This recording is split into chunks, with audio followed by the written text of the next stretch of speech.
This man is the fastest, the strongest, and even the smartest, and you never even heard of him. I'm talking about my boy, Booster Gold. Man, he's one of the strongest guys in the DC universe, and he handles time. But we're going to jump into that after this intro.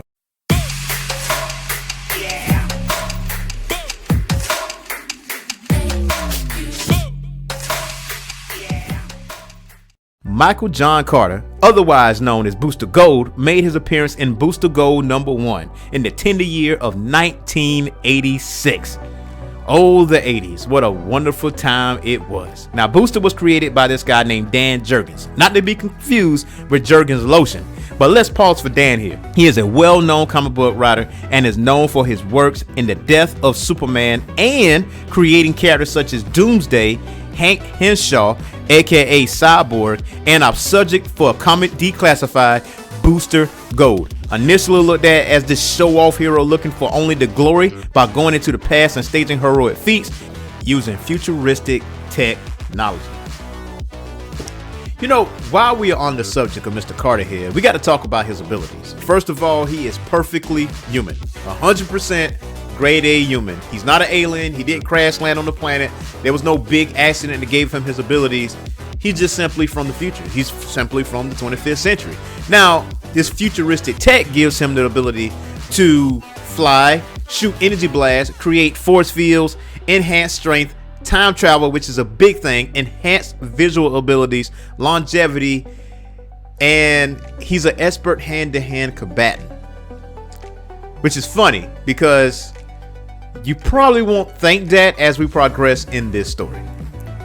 Michael was a gifted athlete, first attending Gotham University as a quarterback in the 25th century. Now, he has a young sister goes by the name of Michelle, otherwise known as Gold Star, which we'll find that out later.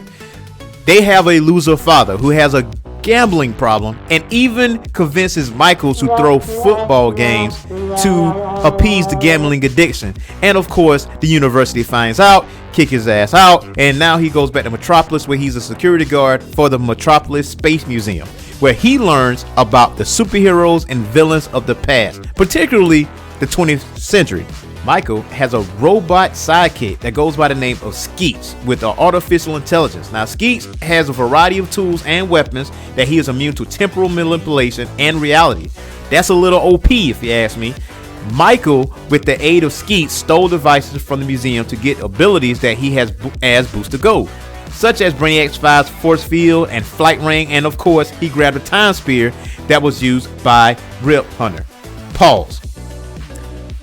Why the hell would you have working tools in a museum? Working time traveling tools, temporal displacement tools. Why would you have that in a museum? Just for people to look at. Anybody could break in and just steal it. Clearly somebody didn't think this through. Now, to fast forward, Carter's nickname was Booster while he was playing football. Gold Star was the name he originally went by until he saved the president, Ronald Reagan. Yep, it was the 80s, and later on, the president named him Booster Gold. Yep, it's that simple. Booster originally from Metropolis, and he starts his career by stopping the shape-shifting villain called the Chiller from the group 1000 from killing the president. Just by that alone, Booster achieved his fame by getting commercial and movie deals. Through all that fame, his younger sister Michelle became a superhero herself, calling herself Gold Star. But later, she dies battling creatures from another dimension. Now, this right here is the first of a few tragedies Booster Gold has to deal with. But let's continue.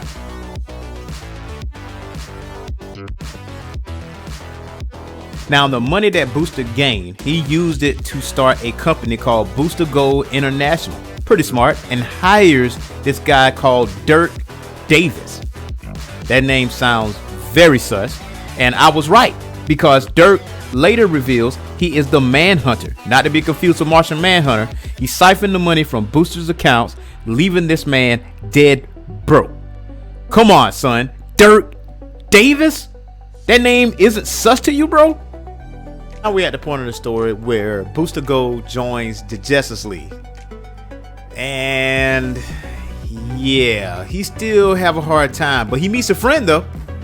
Booster ends up befriending a fellow leaguer by the name of Blue Beetle, and they became the best of friends. The two made appearances as a superhero Repo Men and as the minds behind the construction of a gaming resort, Club JLI, on the living island of Kui Kui Kui. Now, Booster went through a plethora of embarrassing situations, causes Booster to quit the league, and he later founded a group of his own called the Conglomerate, a superhero team whose funding derived from corporate sponsors. Yeah, that's pretty smart. But anyway, Booster and his team have the same drive to become actual legit heroes. But of course, with most things corporate, they got railroaded often. Now, they tried to reform several times, but to a fail, and Booster later rejoins the league after taking so many L's. Later, and well known, Alien comes to Earth and goes on a killing spree, eventually going by the name of Doomsday, which was named by Booster Gold. Booster went toe-to-toe with Doomsday, but he is quickly disposed of, with his suit being destroyed. Thanks to his friend, Blue Beetle, he was able to get another suit, which is not as good as the first one because of the malfunctions, and at the worst of times, he gets his ass kicked again by Devastator and served by Overmaster. Booster this time almost dies. He loses an arm in the process of being on life support. But here we go again with Blue Beetle, the best of friends, saves the day again with designing yet another suit, this time with a prosthetic arm. Well, it seems like every time Booster gets to come up, somebody comes or something comes to swipe him down. But wait, there is more. Booster joins another team called Extreme Justice, led by Captain Atom. Booster somewhat goes to the dark side by making a deal with the villain Monarch to fully heal his body so he can remove the battle suit. Once again, Blue Beetle designs another suit for Booster with Skeets as his aide. Basically, whenever Booster goes unconscious, Skeets takes over and do the work for him. That's a pretty nifty trick if you ask me. Later, Extreme Justice is disbanded and Booster's suit once again is destroyed. A new costume was created, not by Blue Beetle this time, but Professor Hamilton, and he based on both of the original 25th century costume and the energy containment suit of Superman. Y'all remember that suit, right? You know, I really never had an issue with the Superman energy containment suit. I actually kind of dug it. Honestly, I wish they would have kept it. You know, I was not opposed to it. Now, on to bigger matters. The Booster Gold Blue Beetle suit creation thing. Maybe don't choose Blue Beetle to create your suit, because it seems like every time he makes it for you, it gets destroyed somehow. I don't know if it's Booster. I don't know if it's some malfunction issues, some warranty issues. I don't know what's going on. Maybe you should find someone else to make your suit. You know, y'all can still be best friends though. We now go into the OMAC project, which is the preview to the Infinite Crisis story arc. Booster temporarily retires after the murder of Elongated Man's wife, Sue Dimney. This retirement doesn't last long, and he aids his best friend Blue Beetle in trying to find out who is manipulating Cord Industries. Booster gets hurt really bad during an explosion at Beetle's home, and Skeets has been taken apart by the Checkmate organization. Booster gets the help of the Justice League International team to go back to look for Blue Beetle, who has gone missing. Booster takes an L of epic proportions, both physically and emotionally, during his fight against the OMACs. This man seen his friend Rocket Red die, and his other friend Maxwell Lord, you know, the same Maxwell Lord that got his head twisted by Wonder Woman. Yep, that Maxwell Lord. This man reveals to Booster that he was the one that killed Blue Beetle, and that he always hated metahumans. Booster regretted the fact that he didn't research the history, and with that, he took his bag and said, "I'm going home." Emotional, damn it! Definitely got a gut punch right there, man. And Infinite Crisis ain't even started yet. Until now. During the Infinite Crisis, Booster returns with Skeets and is now looking for Jamie Reyes, which is the new Blue Beetle. Both of them went to the Batcave to convince Batman on finding the brother's eye, and Booster plays a role in destroying the satellite to save the day. Now, there is an event called 52 and Supernova. Now, we're not going to jump into those, but I highly encourage you guys to read those particular storylines. However, we're going to look into Blackest Night and Brightest Day. But before all that, if you like this video, please like and subscribe to our channel. And if you want more videos like this, leave comments below. But before we jump into the Blackest Night, Brightest Day, here's some cool stuff we got. Orange Phoenix Magazine is your one-stop shop for all things manga, anime, comics, video games, pro wrestling, cosplay, and more. We even have Sudoku puzzles and word finds in as well. For only $7.99, you can get your own digital copy of Orange Phoenix magazine, whether it's the current issue or past issues.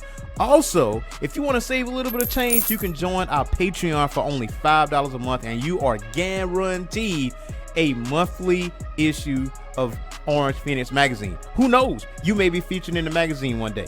Also, on the same website, you can click on our apparel section and check out our gear through TeePublic. Whether it's hoodies, mugs, t-shirts, or pillows, we got it, and we often have a 35% off sale as well to save you guys money. Click on the links below and to get that party started today. Blackest Night is one of the most iconic storylines in DC, with the omnibus out right now along with Brightest Day. Now let's hit the ground running with saying Booster didn't catch a break because he found out that his best friend Ted Kord, the OG Blue Beetle, is indeed Black Lantern. He shows up to his ancestor Daniel Carter, Jamie Reyes, and Skeets getting worked by the Black Lantern. Ultimately, Booster goes to Kord's Industries to get a special light gun that was designed by Ted to blast the corpse and separate the ring with light from Ted himself. Booster takes his best friend's remains to the Time Spear to secure them. Now Skeets, being the companion that he is, displays images of the glory days of Team Blue and Gold to Booster. Jamie promises to live up to the legacy that is the original Blue Beetle, and he wants to eventually form a new Blue and Gold team. In The Brightest Day, Booster finds his sister living in Coast City hours before destruction. Booster and Michelle patch up their relationship. In The Brightest Day features the older Booster Gold, the same guy that trained Rip Hunter, and he was the master of both time, the multiverse, and hypertime. Rip later reveals this Booster is not only his father, but also has been watching Rip training the younger Booster Gold. Older Booster also reveals that he is still married to Rip's mother and that Michelle is with them in some unknown time. Now in Justice League Generation Lost, Booster is looking for Maxwell Lord because that mofo is still alive. And well, Maxwell beats the piss out of Booster Gold because now Max has sidekick powers. Nice. He is later found by Fire, Ice, and Captain Atom, and somehow they remember him in the recorded images. Later they try to convince the new Batman, which is Dick Grayson. Booster learns that Max has convinced the world that Ted Kord committed suicide, and Max set up Fire, Ice, and Captain Atom, separating them from their allies. The funny thing is that Booster is left alone because his reputation is already poor. Well, that's our show for today. Now, there are 3 more storylines now. We're talking Flashpoint, we're talking New 52, we're talking DC Rebirth, and this is not counting 52 and Supernova. So you go ahead, Comixology, and go to your local comic book store and pick up your copy of Booster Gold. Now, since this announcement of James Gunn and the Booster Gold series, it's been a little difficult to find the old Booster Gold comics, like the ones from 1986, like the number ones. It's getting a little difficult since that announcement. But if you want to look at James Gunn and DCU and our video on that, check out our last video. Again, my name is Earth Smack the Mad Scientist, and I'll see you guys next time.